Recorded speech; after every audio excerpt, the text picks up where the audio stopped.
Went and picked up some junky outboards recently, you know, as one does. And they came with this little Minn Kota trolling motor. So this is a turbocharged Minn Kota, 4-wheel drive, and I believe it's a 12 volt. It also has the easy tilt. So, you know, a lot of promising features on this old thing. Work? Don't know. But we're gonna find out. I have a Watt Cycle 12 volt 20 amp LifeBo 4 battery, and I mean, look at that, I'm holding it with 2 fingers. This is a light battery. Yeah, anyway, let's hook it up and see what happens. Got a few of these batteries actually. We got a future project in mind for them, but for the time being I got them, so I'm using them. Okay, it's on 0. Hey, look at that, propeller spinning. So there's reverse 1, 2, and 3. Is there a bug on my motor? Where'd you go? I see. Oh, you're a little praying mantis. How fun. Gotta save you, don't I? You're a fun bug. So we should turn this motor off. Yeah, not gonna lie here. That easy tilt feature, that thing sure makes it easy to tilt it. It surprised me. Okay, so now that we know it works, let's go ahead and take it apart.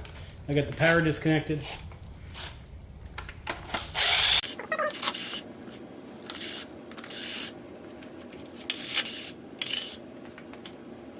So inside we have a little battery test thing on. Alright, so that's disengaged, pretty standard switch here. Nothing fancy. Terminals were fancy though. Anywho. So my goal here is to trim the pipe down, because it's way too long, and flip the head around. Now flipping the head around is the easy part. So I suppose the best way to do this is just unplug everything. Okay, I made a picture. So let's unplug the main battery, red, black. Don't know why they did that. Anyway, it goes on that side. Black to that side. We have the smaller black right there. And the big red right there. And the 3 other wires, yellow, white, blue.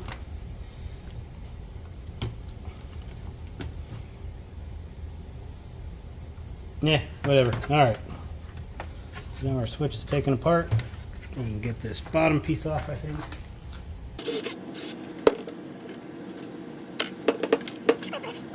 Tight fit, another screw. What? Another tight fit.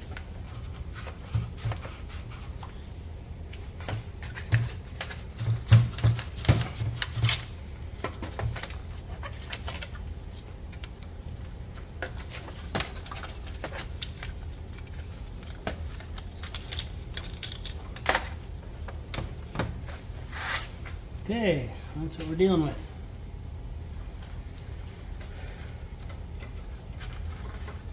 Probably don't need this thing on there right now. Went over to my dad's place and took without asking his sawhorses. So now I just need a beam in my old little boat I made. And there it is, back in dry dock.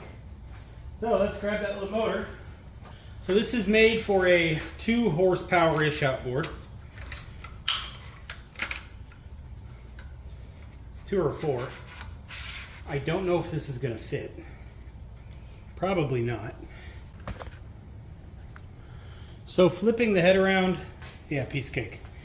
I don't know if it's going to fit through the hole now though. So we're going to have to find out. Also, these transom clamps are so long, they're going to be an issue. So I'm going to have to address that as well.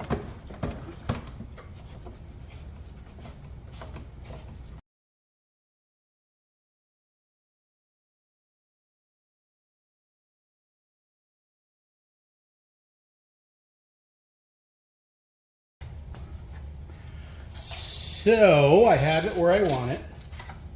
Well, it does suck to get the motor on and off. It's not that bad. So I need to take 5 inches off that pole to get the head unit as low as I can. So the hole to secure the head unit on is exactly 1/2 an inch down. So I got to trim it 5 inches and then drill the hole 1/2 an inch down. Okay, so we have wires going in this tube. That's going to be a problem. You don't want to nick any of them. So good luck. The second problem I'm going to have is after I cut that tube off, I'm then going to need to cram 5 inches of wire back inside that little head unit, which was never intended to happen.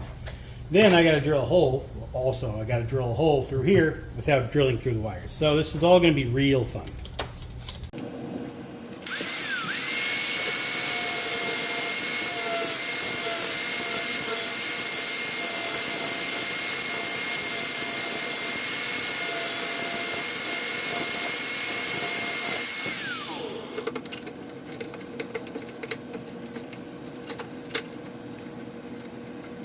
So, fun fact, I thought that was going to be a aluminum tube. Nope, that is a fiberglass tube, or at least some type of fiberglass. Glass reinforced plastic of something. Didn't know that. When I started cutting through it, it smelled like Bondo. Tell right away it wasn't aluminum like I thought. Okay, got a hole in it.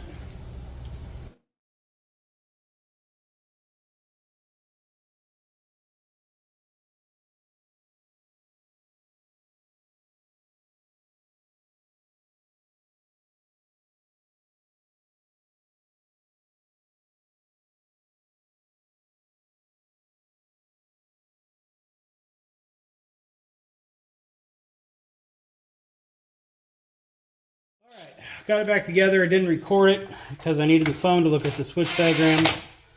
You understand. Anyway, head is reversed. No screw in there. Got to find that one. So yeah, the head is reversed.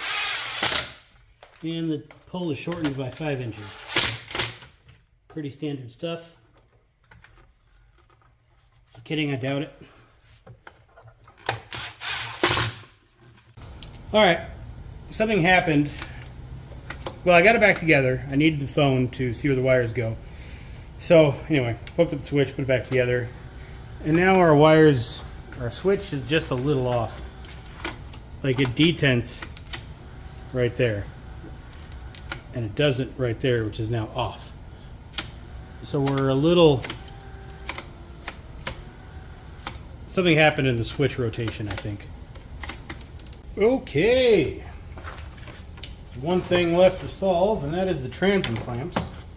They are held in with these. Now I did that to teach you an important lesson. Don't balance your trolling motor on the corner of your bench.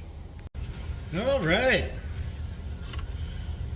There's a tiny little metal ring holding this whole kit and caboodle together. So that little metal ring's got to go.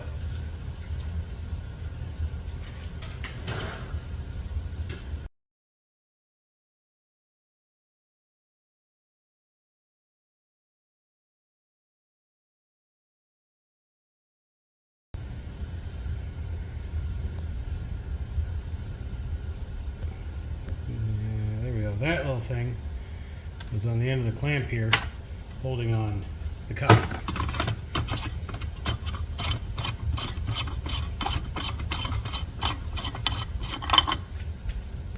Okay, I got a 3/8 bolt, double nutted and clamped to my bench.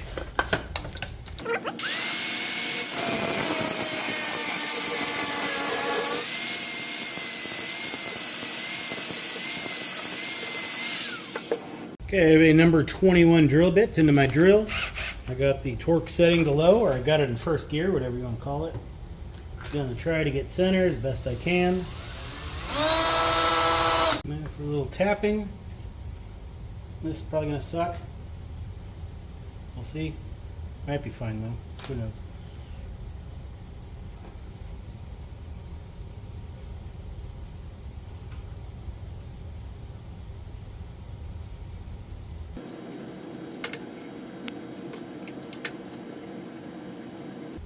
Yeah, this tap's gonna break. I almost guarantee you.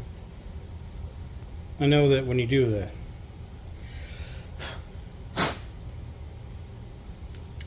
Well, I don't know. I don't remember if I've ever tapped stainless steel, but I'm sure I have.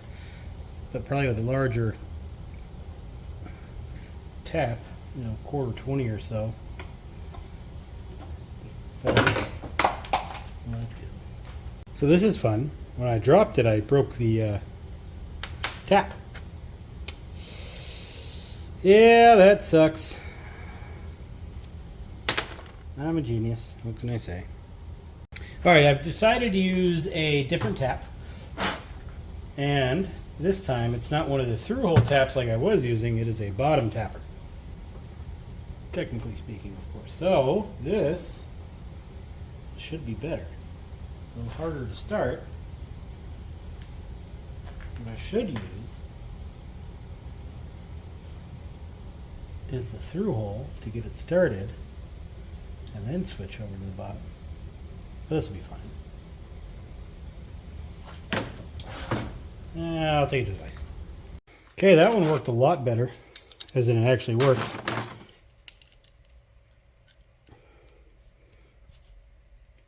Now we just gotta pretty up the bolt a little bit.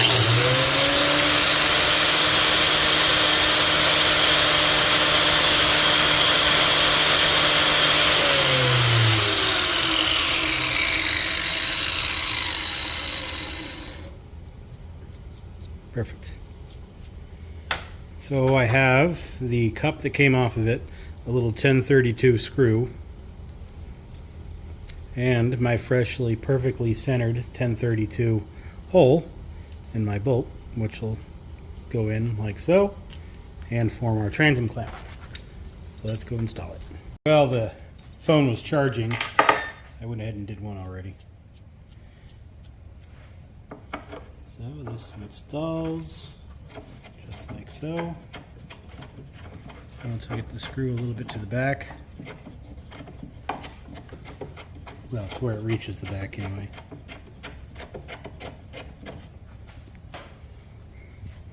And then hold that on.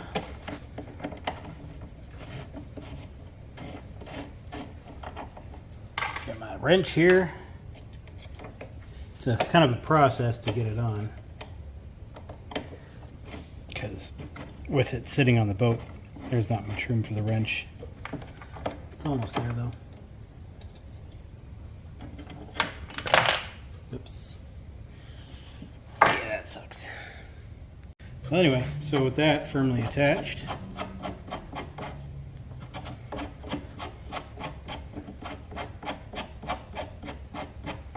screw it in the rest of the way, and I can use my wrench to tighten that down and clamp down my little trolling motor. Now there's pressure on it.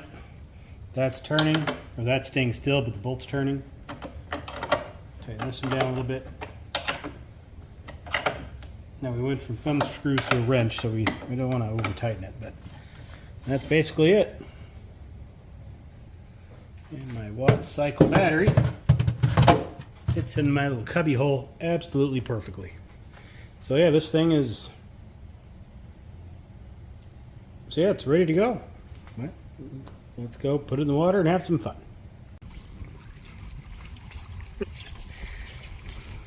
Hey! You want to turn?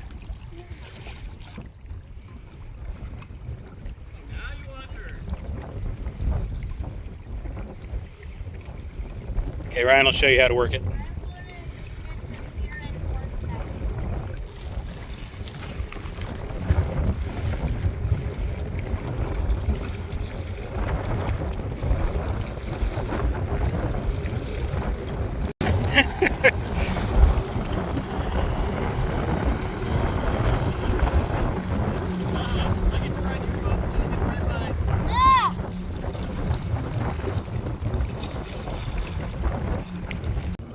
Stay away from the boat.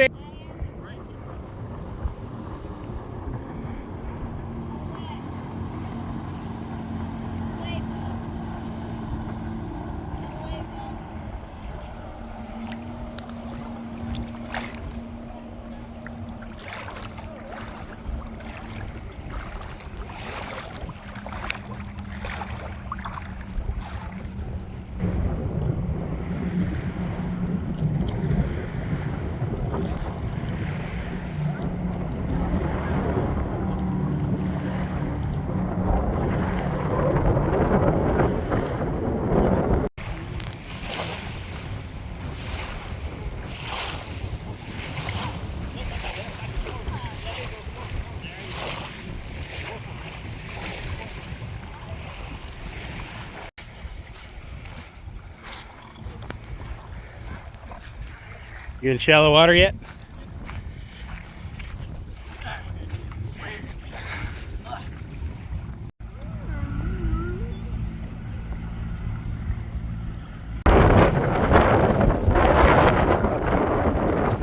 Well, that was slightly uneventful.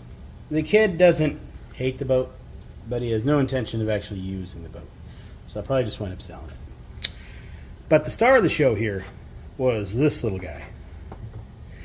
It's quite easy to fit in that little boat.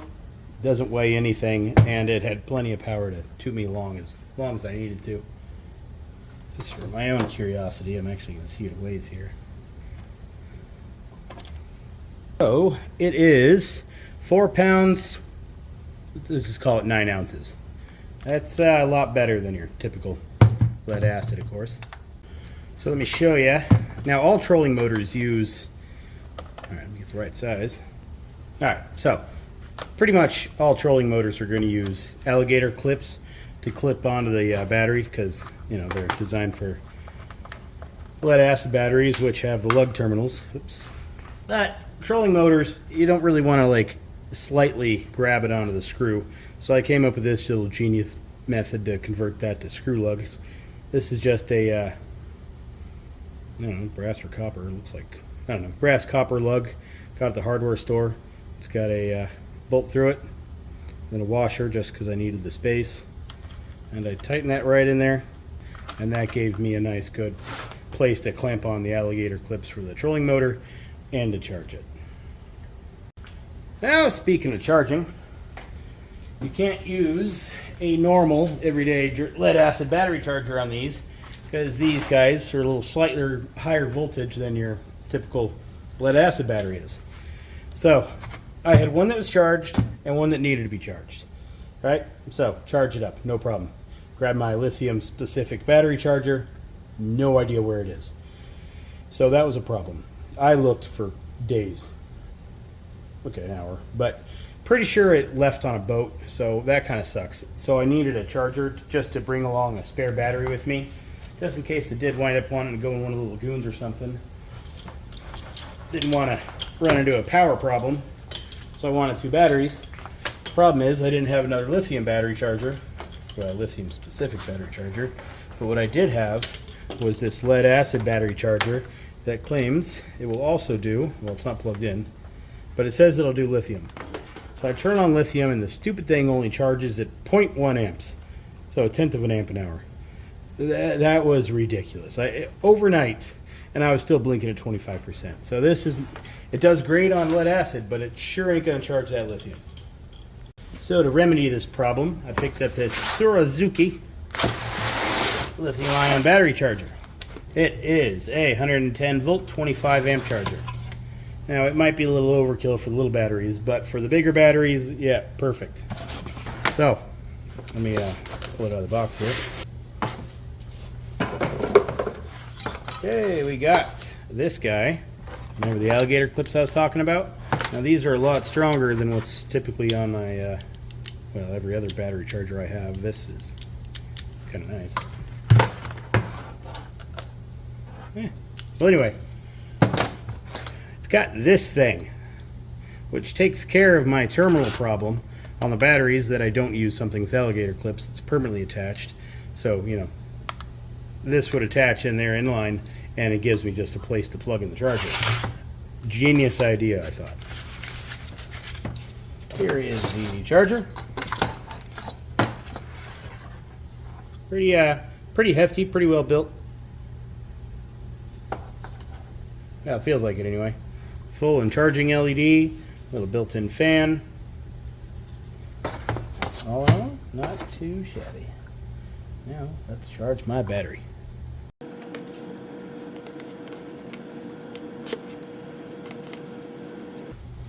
So it's got 2 little screw holes, so you can mount it to something, and then obviously the pull handle to unplug it, kind of like a electric forklift.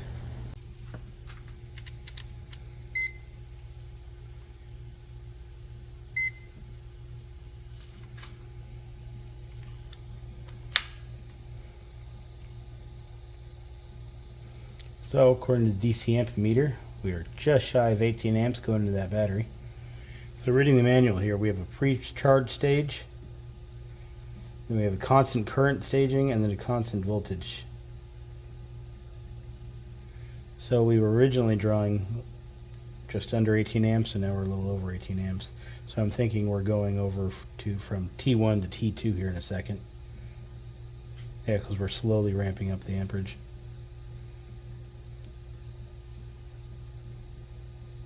Interesting. It's got a 2-year warranty. It's good. Hopefully I don't lose it before then. There must be 100% contact between the alligator clips and the battery charging terminal. That's what I was saying, like, it's a little funky when you're trying to use the built-in little screw tips. That's why I added on those things. But these alligator clips aren't flimsy. They grab. And according to this, it's nice and full now. I don't know how long it's been. I was watching some of this old Tony videos. Anyway, charge, the fan shut off, which I was a little worried about. You know, it's still running. But yeah, so looks like a pretty good charge so far. But anyway, we went from trolling motors to batteries. But anyway, if you need to do something in your trolling motor, they're really not much to them. They're pretty simple. Just go ahead and do it. And if you need a battery and or charger, in the interest of making sweet affiliate money, I will put a link below to these batteries and charger. Oops. Anyway, I suppose that's it for now. You have a good one. I should mention too that it's wall or cabinet mountable, and it can charge batteries from 0 volts. So if you've got a dead battery, there's a very good chance it's going to pop some power into there and get it working again.